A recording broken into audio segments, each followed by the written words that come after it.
Hi, folks. I hope everybody's doing good and feeling even better on this National Knife Day.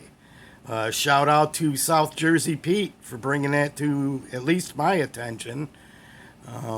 So thanks a lot there, Petey. Got a good one for you. But before I do that, I came across this a post.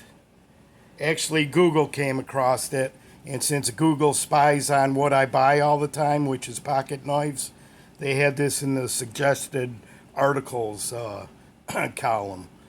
So I'll go ahead and read it, and we'll give it credit where credit is due. It was posted by NB Creech from 247sports.com. And here, let me read it. The graphics department was working on this, so they came up with it pretty quick. So you'll have to disregard the handwriting. But anyway, here it goes. So, who are the kind of men who carry pocket knives today? They are typically utilitarian. They are the type of men who work hard for a living, fix what is broken, and stand fearless in the face of a world full of evil. To put it simply, they are the type of men that I feel this world needs more of. If you find yourself in a tight spot and need some help, just ask the guy with the pocket knife. Although they are few and far between these days, chances are he can and will be able to help you out. So I thought that was pretty good, so I figured I'd share it with you guys. Way to go, MB Creech. Now let's do a little spin around the block before I show you this cool knife.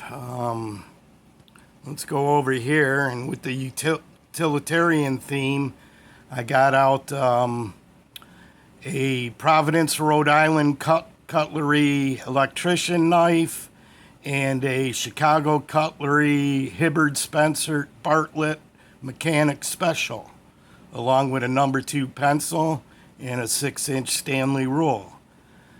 Over up here, you got the little Bandit, some of the same stuff that I didn't get around to changing. You'll see Cyclops, Kirk Douglas. Didn't get any work done to him. That's because I was working on and successful in selling my GEC number 93 ram's foot.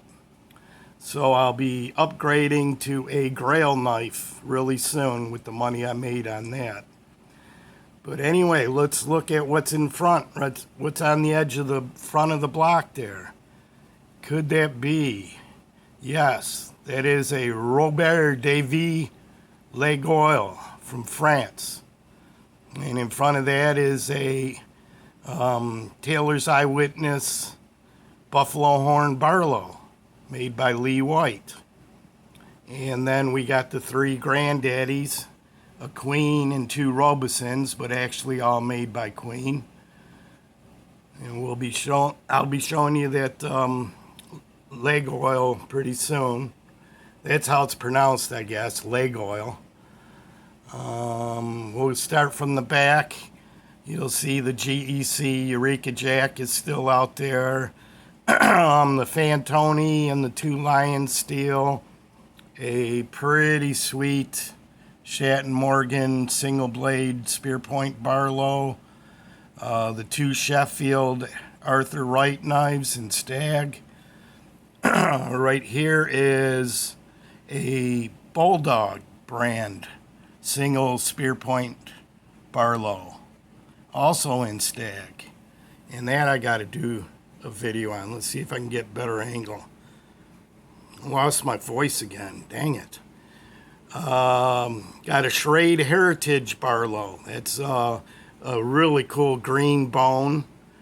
And a Shatton Morgan Mother of Pearl Teardrop Gent. And over here on top of a box I got from Slick Slicer today that says camping equipment included is another Taylor Eyewitness. It's a lamb foot and the CJ Sheffield in a beautiful ebony handle and the Camillus Barlow. So I got a lot of utilitarian knives out there and a little bit of eye candy. But let's take a look at this Robert Davis. Let's slide this out. You guys are gonna dig this. It's big. Buffalo horn handle. And look at the bolster. Check the bolster out, Pete.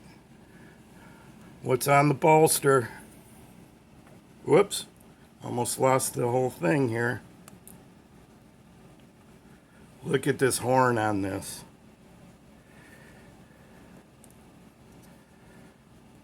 I'm gonna kind of fixing my thing here. The leg on this camera stand. See if we can fit it up, the whole thing in the picture.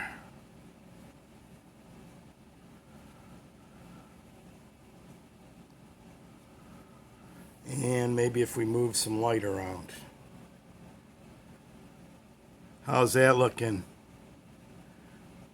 The Warthog Special in buffalo horn. Now you guys, I got a great deal on this. I mean, these things are worth the $70 that they were going for on eBay. Buy it now category. But there was one from the same seller that was in an auction, and I got this for $45.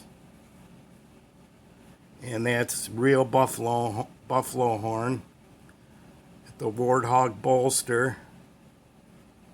And that's stamped right in there. Laguiole Select. And let's check out the pile side real quick, and then I'll put it in the hand.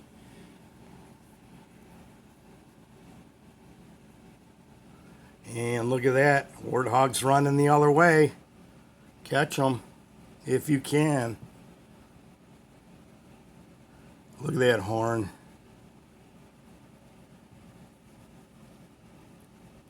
You can see the steel is 12C27, which is a Sandvik from Sweden.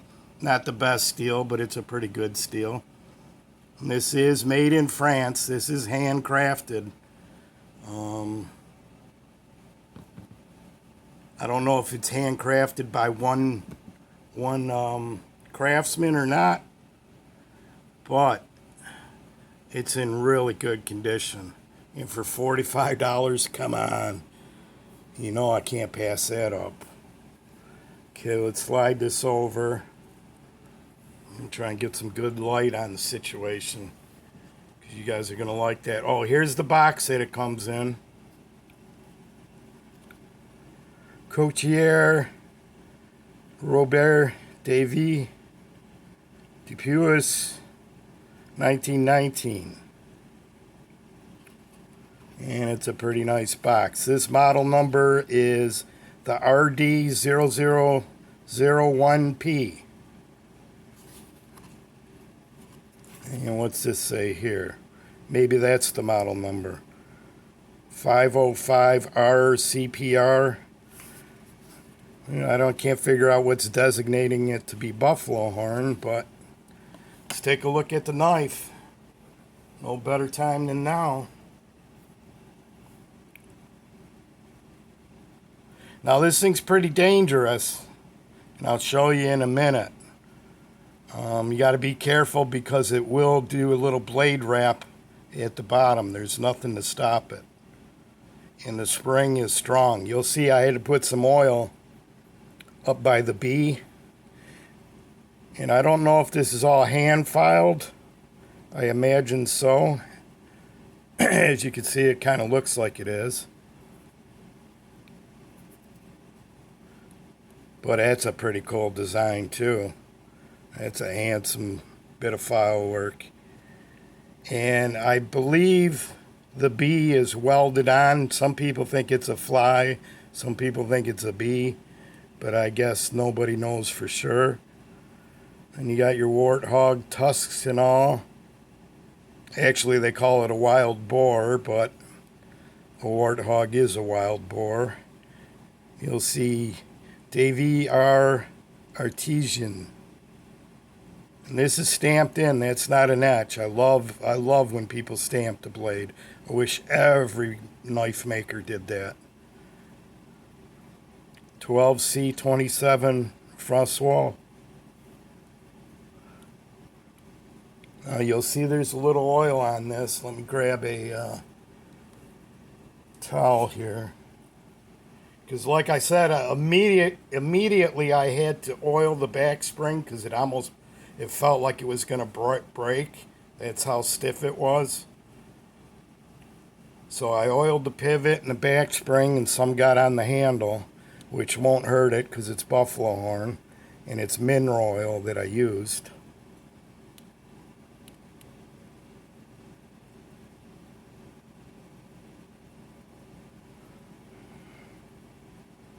Look at that horn. It's just gorgeous. And this blade, I love that. Pretty thick spine.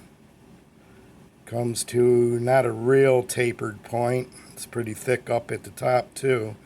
I'm not sure how it would do on slicing, but it looks like it would hold up. It's heavy. Now here we go. Here's the dangerous part. Takes a little effort to get it to there, but here is the pause point. You know how when you got the half stop is here, and most knives that don't have a half stop, they usually got a resting point here, or a little pause area. This ain't till it gets up to here. So that's why you got to get your hand out of the way, and it'll come crashing down. That would have smacked if I wasn't holding on it, and it would have made a really loud rap. So when using these things, and I've seen that before on different variations of this pattern, where they come crashing down and they wrap on the down at the base there. Now watch when we open this. You have to be careful because you got to swing it all the way out to this point to get it to the rest spot, and then click it in. We'll do that one more time. So yeah, it's not the smoothest action, but it is one of my coolest knives, I would think.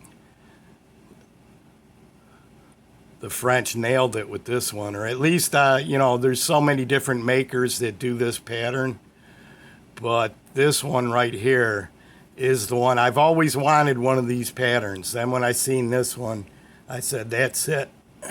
That's the one for me, especially with the hog here.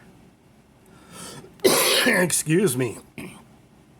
All right, now, since we had a good look at everything, let's measure it out. And the handle is about, say, at 3 3/4, or 4 3/4.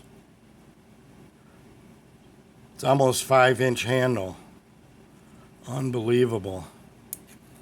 The blade, 3 3/4, with a cutting edge of a little over 3 1/4. So that gives you a size. This is as big as my granddaddy's. What a knife. And it's got some weight to it. Let me check really quick. Here we go.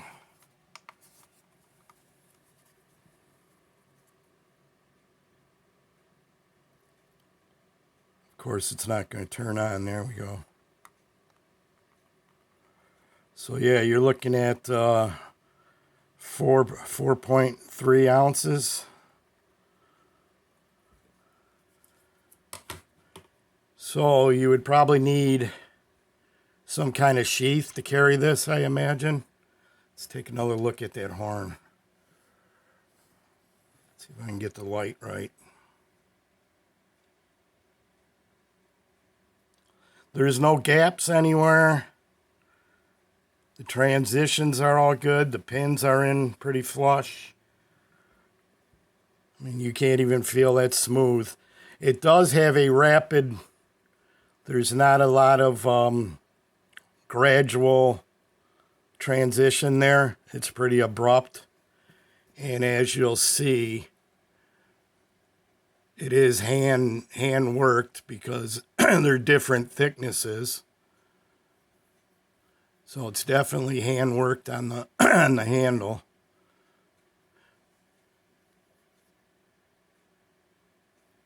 Tell me what you guys think. Leave a comment. Subscribe if you haven't. And I'll leave you guys with a picture of 3 nice buffalo horn knives. Put that one there. That one there. And that one there. And we'll see how this looks for our exit for today. I apologize for my voice again, you guys. I do have to quit smoking. Okay.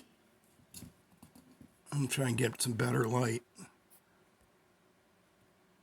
Try it like that.